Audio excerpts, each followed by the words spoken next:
不要怕，骑马哪有不摔的？我小时候也常摔。坐稳了，驾！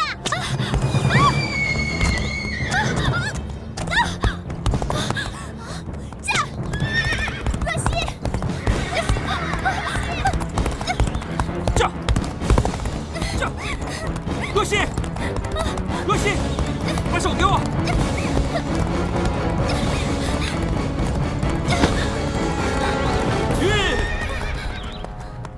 你没事吧？若曦，你没事吧？你怎么送了缰绳呢？幸好有贝勒爷在，要不然明明可就闯祸了。来，我送你回去，把手给我。格格不用麻烦了，反正我也要回营地，就让我送若曦回去吧。那就有劳贝勒爷了。有空我去看你。驾！驾！驾！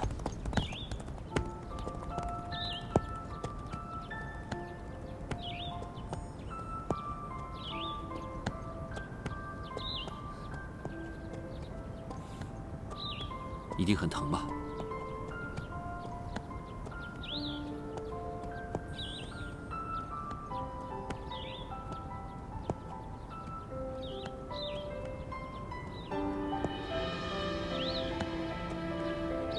就让我放纵一次，就一次，忘了他18年，忘了他有妻子，忘了我的理智。你心里面是有我的。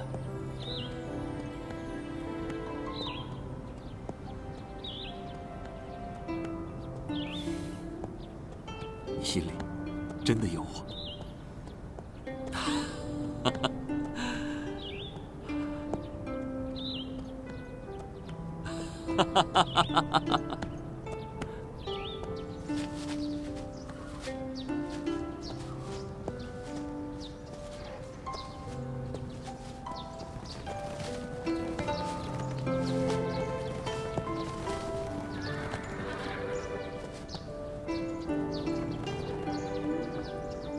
若曦，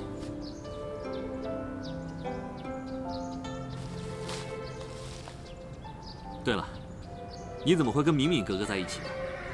我们恰巧碰上，他知道我想学骑马，就好心教我。不过真的要谢谢你，幸亏遇上你了。我刚好经过，见你在远处骑马，就过来看看。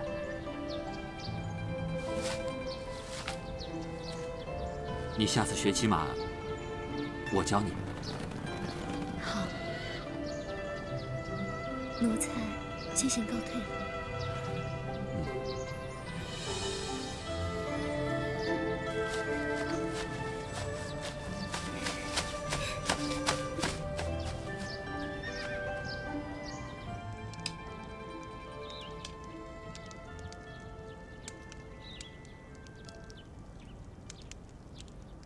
不错，我心中是有他。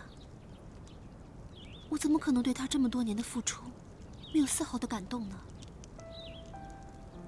可是我该怎么面对这份感情？我有太多的惧怕，太多计较，而他有太多的野心，太多的女人。怎么办？我该怎么办呢？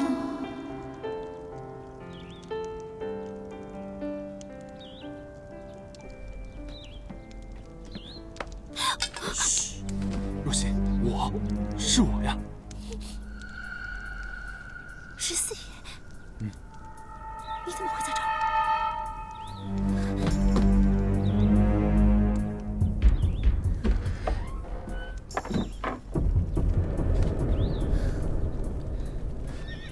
你是不是疯了？竟然敢违抗圣旨！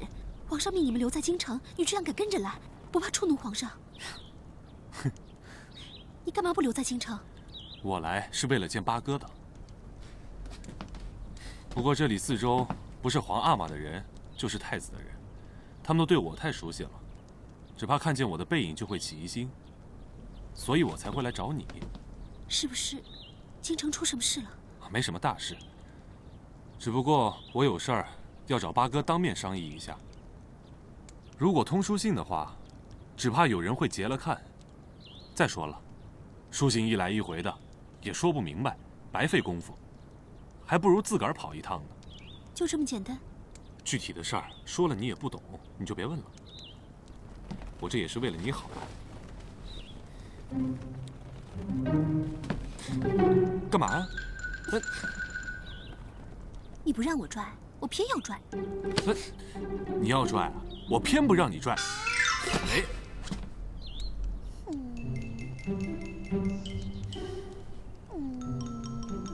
好吧，你想拽就拽吧。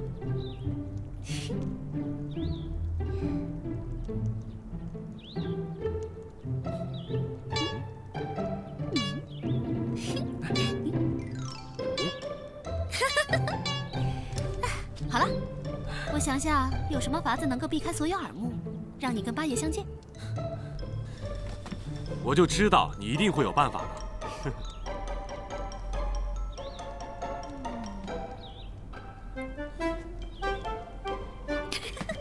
你笑什么啊？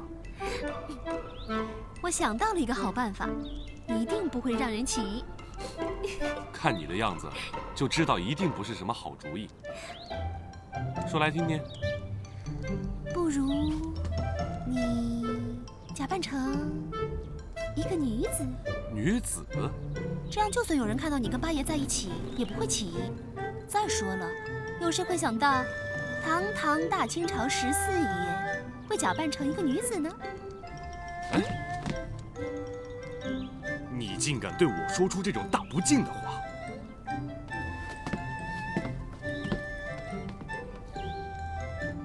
哼，今儿必须得整治你一下！我错了，我错了，14爷，我这手一碰就痛。手怎么弄的？骑马的时候不小心勒到的。八哥又该心疼了。那，你就放了我吧。本来以为你在宫中这么多年，肯定变呆了，没想到还是这样。你呀，小心有10个脑袋也不够被砍。彼此彼此。其实，八爷能有你这个弟弟，比得到什么都宝贵。皇阿玛可是骂我，那是水泊梁山的情谊。好了，梁山好汉，我看你也困了累了，我去给你打点一下。你吃饱了就在这儿歇着。方便吗？不方便也得方便呀，对吧？若曦姑娘，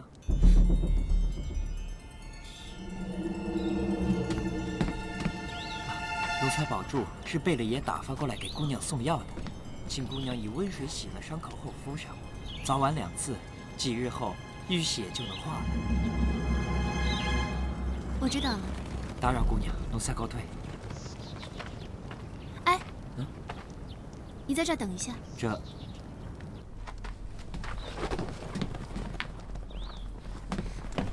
14爷，这个人可信吗？可信，不然八哥不可能打发他来给你送药。虽然不是要紧的事儿，可八哥对你的事情一向上心。都这个时候，你还有闲心开玩笑？拿着。哎，虽然说是可信，可我是抗着而来的，越少人知道越好，要不然我也不会来找你。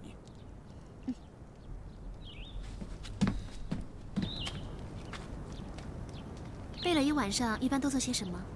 这个嘛，说不准，有时候看书，有时候自个儿下棋。你先回去吧。这